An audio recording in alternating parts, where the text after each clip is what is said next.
Hello student, सब चंगा सी। चलिए आज हम पढ़ते हैं अलजेब्रा एक्सप्रेशन। क्या हुआ, चैप्टर का नाम सुनते ही हो छूट गया आपके? एक्सप्रेशन ही पूरा चेंज। डर लग रहा है, घबराहट होती है इस चैप्टर को देख के? क्यों, बहुत हार्ड है? नहीं, बहुत इजी से आप कर सकते हैं अगर आप करना चाहें, आप पे लगन हो। आप थोड़ी प्रैक्टिस कीजिए और इजीली आज हम समझेंगे इस चैप्टर को कैसे करते हैं। चलिए, अच्छा पहले हम ये समझते हैं कि वेरिएबल क्या होता है। वेरिएबल क्या होता है? एक लेटर, एक सिंबल जो रिप्रेजेंट करता है any member of the collection of two or more number, उसे हम वेरिएबल कहेंगे।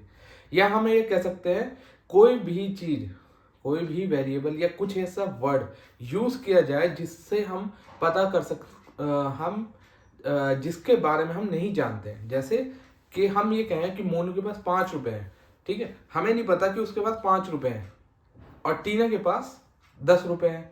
कितने हो गए टोटल? 15 रुपए हो गए, ठीक है। तो हमें नहीं पता कि मोनू के पास कितने, हमें ये पता चल गया कि 15 रुपए हैं दोनों के पास, दोनों को मिला के 15 रुपए मिलेंगे हमें। लेकिन एक्स के पास कितने, टीना के पास कितने, मतलब मोनू और टीना के पास हमें नहीं पता कितने हैं, लेकिन हम एज्यूम कर रहे हैं कि इन दोनों को मिला के 15 होंगे, ठीक है। तो उस चलिए आइए इसे और डिटेल में समझते हैं। अब ये है हमारा प्यारा सा मोनू। मोनू और मोनू हम यहाँ ऐड नहीं हो रहा, देखना यहाँ आपको देखना होगा थोड़ा सा, ये मल्टीप्लीकेशन हो रही है। मोनू प्लस मोनू नहीं है, यहाँ है मोनू इंटू मोनू है, ठीक है। मोनू मोनू क्या होते हैं प्लस में, तो ये हो जाते 2 मोनू हमारे पे, ठीक है। तो हमारे पे ये मोनू क्या है, मल्टीप्लाई में है, मल्टीप्लाई ध्यान से देखना है, मल्टीप्लाई। तो हम इसे कैसे लिखेंगे? एक मोनू हमारे पे, दूसरा मोनू हमारे पे, तो कितने मोनू हो गए? 2 मोनू। लेकिन 2 मोनू ऐसे लिखेंगे नहीं, हम लिखेंगे मोनू के ऊपर 2 छोटा सा, ठीक है। क्यों? क्योंकि ये चीज मल्टीप्लीकेशन में है। अब हम मानते हैं मोनू हमारे पे हम एज अ वेरिएबल ले लेते हैं एक्स, ठीक है।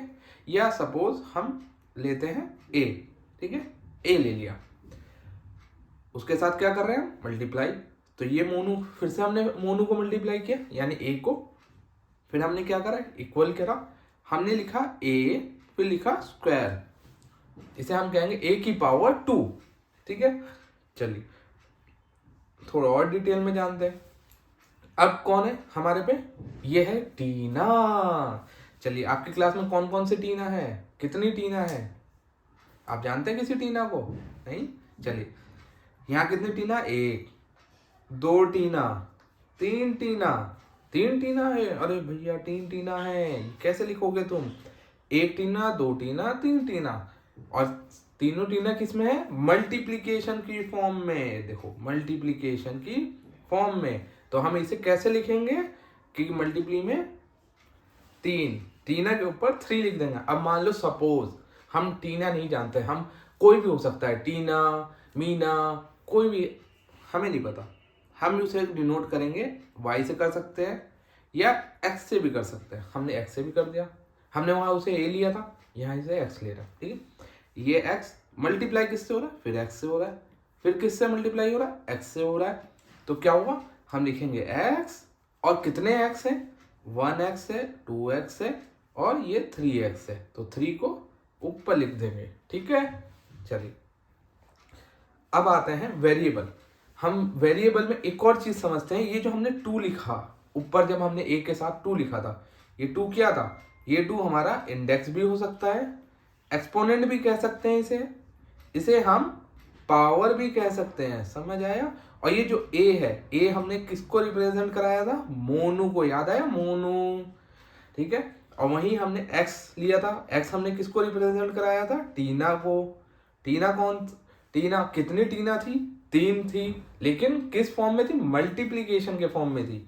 तो हमने जो 3 लिखा था इसको हम यहाँ लिखेंगे, ऐसे बताते हैं 3।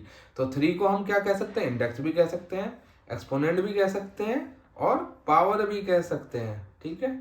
और ये जो हमारा a और x था, इसे हम बेस कहेंगे, बेस, ठीक है। समझ आया यहाँ?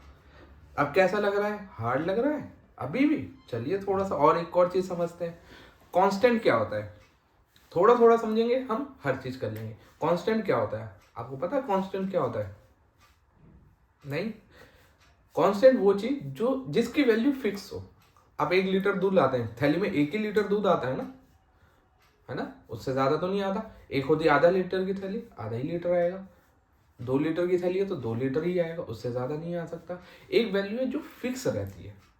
आप जाते हैं दही लेने, वो 250 ग्राम है तो 250 ग्राम से एक्स्ट्रा तो नहीं आएगी, नहीं ना, उसमें नहीं आएगी। तो उसी तरीके से अगर कोई भी वैल्यू है वो फिक्स है तो उसे हम कांस्टेंट कहेंगे।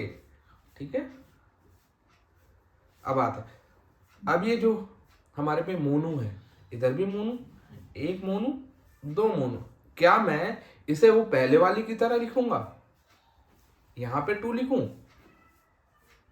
बताइए।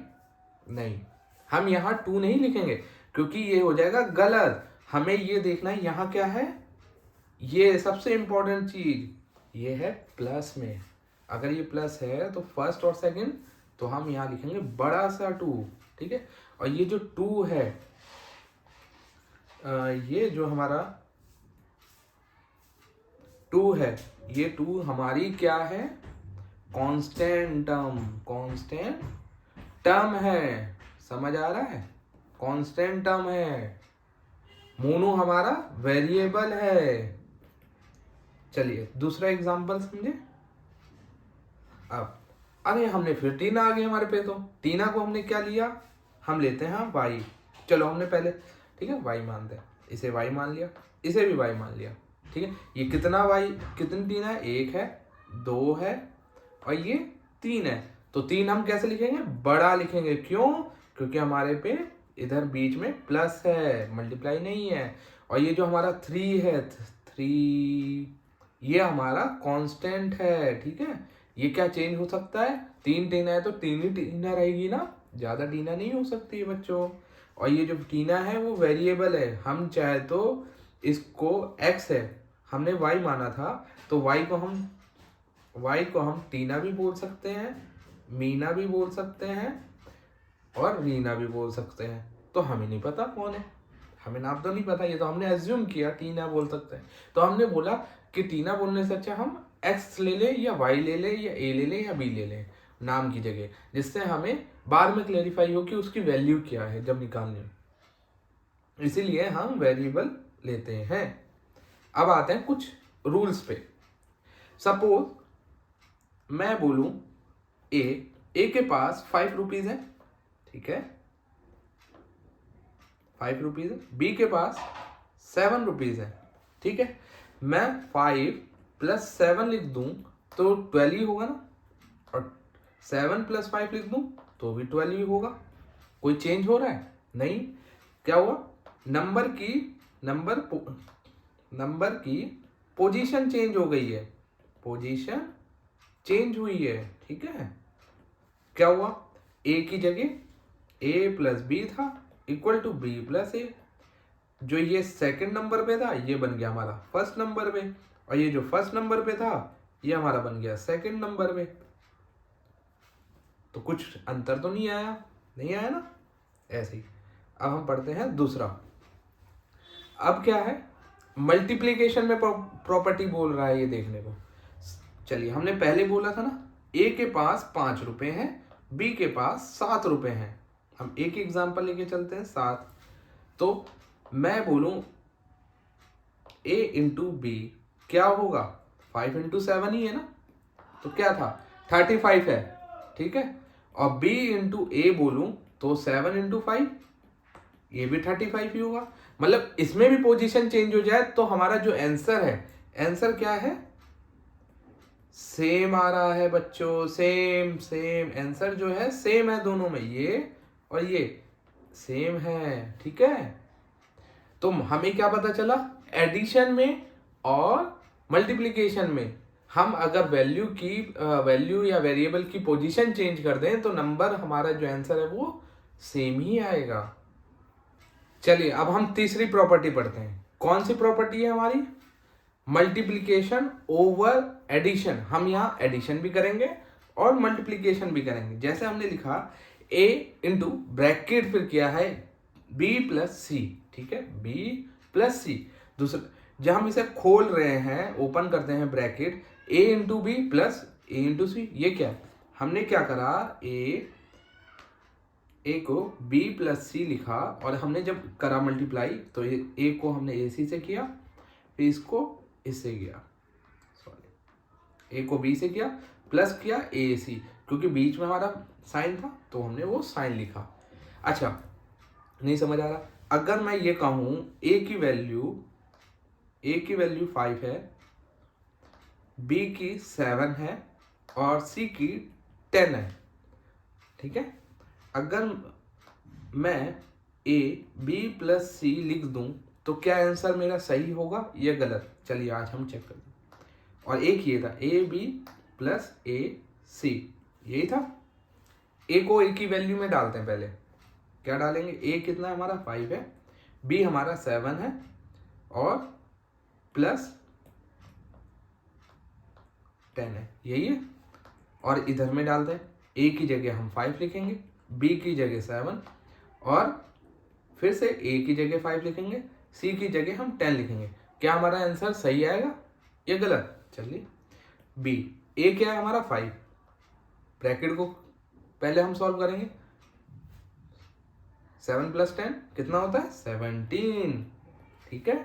और यहाँ क्या लिखा, 7 5 जा 35 प्लस 5 इंटू 10 50, हो गया।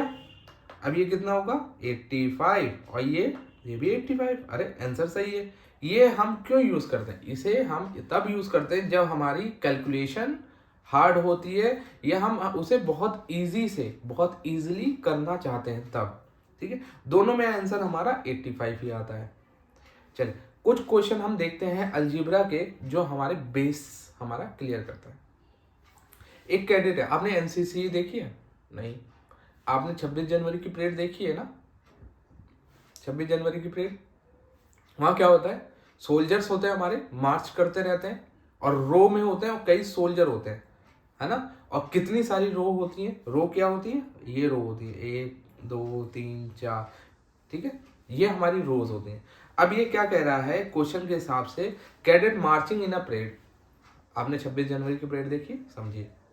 दे आर 5 कैडेट इन अ रो, 1 2 3 4 5, एक रो में 5 है, ठीक है। अब ये कह रहा है कि व्हाट इज द रूल, क्या ऐसा रूल होगा जो हमें बताएगा जो नंबर ऑफ कैडेट हैं in the given number of row. हम अगर मान लो हमारे पे 10 रो हैं तो हमारे पे बच्चे कितने होंगे या कैडेट कितने होंगे, 50 हो जाएंगे, 5 इंटू 10। तो हमें क्या करना है, let n for cadet, cadet के लिए हमने एन लिया, लेट फॉर रो, ठीक है, रो के लिए हमने एन लिया। और नंबर ऑफ कैडेट इन रो में कितने थे, इन रो में कितने थे, 5 थे। तो टोटल नंबर कितने होंगे हमारे, 5, एक रो में 5 थे। और कितनी रो है, n है, देखो हमने n लिया था, उसे ऐसे लिखेंगे 5 इंटू एन, ठीक है। अब हम ये देखते हैं जो टीचर है, एक क्वेश्चन और है, टीचर जो है डिस्ट्रीब्यूट करता है आपकी क्लास में, सपोज कुछ बच्चे हैं, मुझे नहीं पता, ठीक है, मैं कैसे निकालूंगा कि एक टीचर ने आपको 5 पेंसिल दी और आपकी क्लास में कई सारे बच्चे हैं, तो मुझे कैसा करना होगा, मैं क्या करूंगा कि जितने बच्चे हैं उन्हें 5 से मैं मल्टीप्लाई कर दूंगा, ठीक है। सपोज 20 हो तो 5 इंटू 20 जा 20 इजकल टू 100, ठीक है। अब जैसे हमें यहाँ क्या करना है, लेट लेना है S for number of student. हमें नंबर ऑफ स्टूडेंट, मुझे नहीं पता आपकी क्लास में कितने हैं, वो तो आप मुझे जब बताओगे तब पता चलेगा। अभी मुझे अगर अलजेब्रा फॉर्म में निकालना है तो क्या होगा, और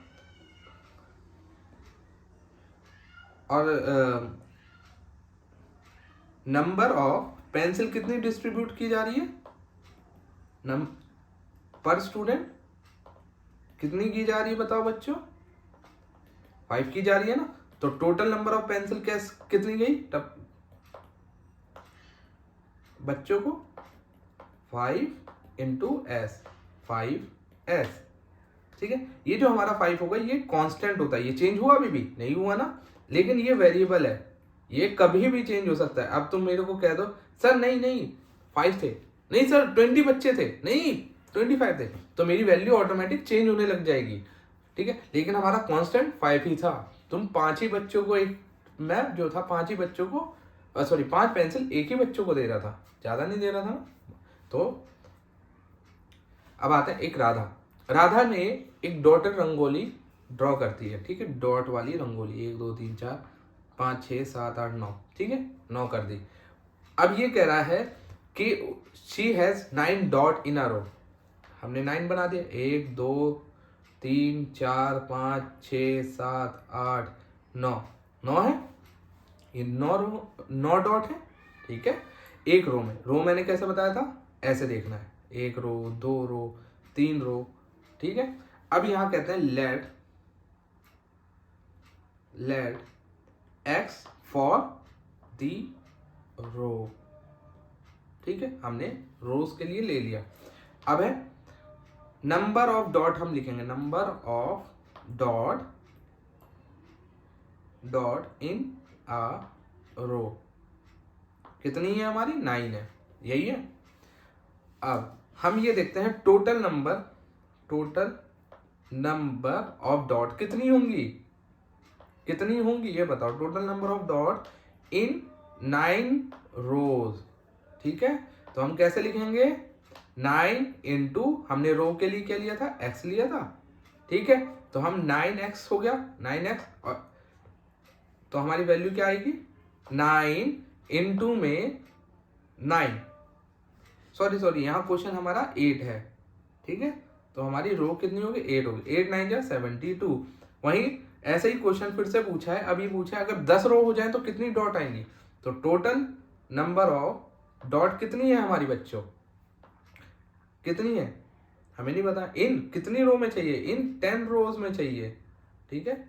9x होगा, तो 9 इंटू 10 कितनी होगी, 90 होगी, जो मैं बता रहा था कि ये हमारा वेरिएबल है, ये कभी भी चेंज हो सकता है जैसे ही आप कोई वैल्यू चेंज करें, ठीक है। लेकिन ये हमारा कांस्टेंट है, ये कभी भी चेंज नहीं होगा, ठीक है। अब एक राधा है और एक लीला है। लीला जो है राधा से छोटी, यंगर सिस्टर है, यंगर का मतलब छोटी, कितने साल छोटी है, 4 साल। अगर 4 साल छोटी है तो हम इसे अलजेब्रा फॉर्म में कैसे लिखेंगे, हमें क्या करना होगा, let Radha age to be x year, ठीक है, हमने x ईयर ले लिया जो हमारा क्वेश्चन बोल रहा है, ठीक है, हमने कुछ नहीं। हम करेंगे लीला की एज कितनी है, लीलास एज कितनी है उसकी, हमें नहीं पता सर, क्यों नहीं पता, ऐसे लिखो x है ना, ये किसकी एज है, ये राधा की एज है। क्या राधा की एज लीला की एज थी, नहीं, राधा कितने साल छोटी थी, 4 साल। तो छोटी करने का तरीका क्या है, -4, क्या हुआ, x - 4 हमारा आंसर हो जाएगा, ठीक है। अब आते हैं हम कुछ ऐसे क्वेश्चंस पे जिनको आपको देख के थोड़ी सी घबराहट भी हो सकती है, इजी भी हो सकता है, क्या पता वो आपको चेंजेस भी बताए, आपका दिमाग में गलत आप कर दें। चलिए हम पहले ये देखते हैं, 7 एडेड टू p, ये तो बड़ा इजी है, इसमें कोई घबराने की बात नहीं। 7 एडेड टू p, p किस में ऐड करना है, p में, p + 7 ऐसे लिखेंगे, ठीक है। अब ये कह रहा है 7 सब्ट्रैक्टेड फ्रॉम p, क्या मैं ऐसे लिखूं, 7 - p, नहीं, रॉन्ग हो जाएगा, ऐसे नहीं लिखना है आपको कैसे लिखना है, आइए क्या बोल रहा है, फ्रॉम, जब भी फ्रॉम लगे और उसके बाद कोई नंबर हो या डिजिट हो या कुछ भी हो, उसे हम फर्स्ट लिखेंगे, फर्स्ट पहले पे लिखेंगे, ठीक है। अब सब्ट्रैक्ट करने को कह रहा है, ठीक है, कौन सा नंबर, 7, ये होगा हमारा आंसर। कोई गलत घबराहट नहीं हो रही है ना। अब इसमें देखो p × 7, कौन किसके साथ मल्टीप्लाई होगा, p को मल्टीप्लाई करना है 7 से, 7 मल्टीप्लाई करेगा p, क्या मैं ऐसे लिख दूं p 7, नहीं, ऐसे लिखना है 7 पहले p बाद में। कांस्टेंट जो होगा वो आगे होगा और जो वेरिएबल होगा वो सेकंड नंबर पे होगा हमेशा। ठीक है, यहां तक समझ आई। अब आते हैं डिवाइड वाला पोर्शन। डिवाइड में क्या कर रहा है, p divided by 7। p divided by, p को कौन डिवाइड कर रहा है, 7 कर रहा है, p डिवाइड बाई 7, ये हमारा आंसर है। ठीक है, बाई जब भी लगता है वो डिनोमिनेटर में जाता है, उसके बाद वाला नंबर डिनोमिनेटर में जाता है, उसके बाद का नंबर। ठीक है, देखो ये गया ना। अब आ जाओ, अब है 7 सब्ट्रैक्टेड फ्रॉम -m।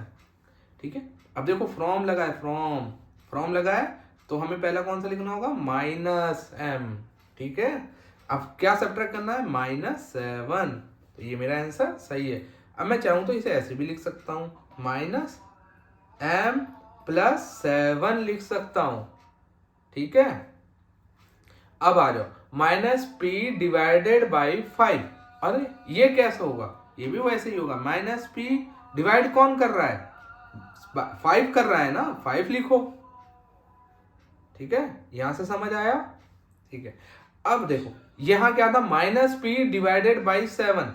ठीक है, इसे ऐसे लिखो as -p divide by 5, sorry. अब यहाँ क्या है, 5 डिवाइडेड बाई -p, तो इसे ऐसे लिखना है, 5 पहले लिखोगे, p बाद में लिखोगे। अब क्या p यूं लिखो, यूं भी लिख सकते हो, तो कोई दिक्कत नहीं है। आप अगर आगे ऐसे करके p 5/p ऐसे भी लिखेंगे तो भी ये हमारा आंसर सही है और ये राइट माना जाएगा। ठीक है, अब आता है मल्टीप्लीकेशन में।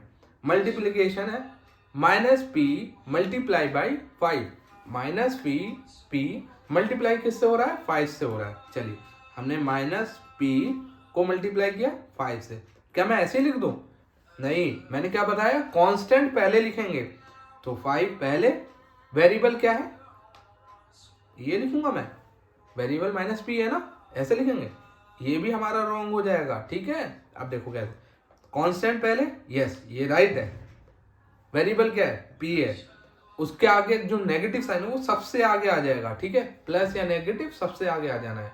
ठीक है, ये हमारा राइट हो जाएगा। अब आता है p मल्टीप्लाई बाई -5। अब p को, अभी हमने क्या किया था, -p मल्टीप्लाई बाई 5 हो रहा था। ठीक है, अब ये -5 मल्टीप्लाई कर रहा है, p से मल्टीप्लाई कर रहा है। ठीक है, अब ये कैसे करेंगे, ये ऐसे कर किया जाएगा जैसे आपने लिखा था, ये ऐसे ही -5p, आंसर खत्म। हमारे साथ बने रहने के लिए धन्यवाद और ऐसे ही वीडियो के लिए हमारे चैनल को सब्सक्राइब करें, शेयर और लाइक करना ना भूलें।